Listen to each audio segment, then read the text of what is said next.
Hello everyone, today we are going to learn basic Google Sheet tutorial how to keep text in a cell.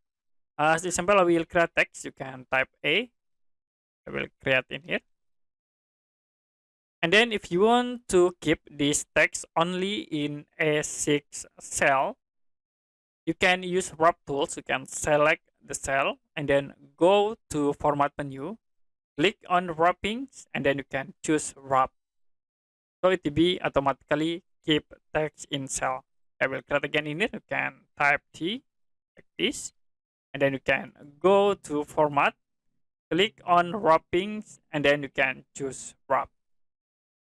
The other option you also can set like in here. There are three options. This is for overflow, so the text will be overflow into another cell.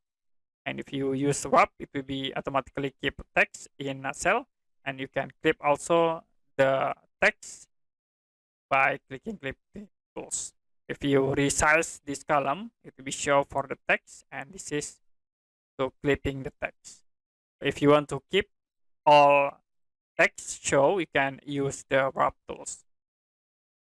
Okay, that's it for basic Google Sheet tutorial how to keep text in cell. If you have any question about tutorial, you can comment below this video.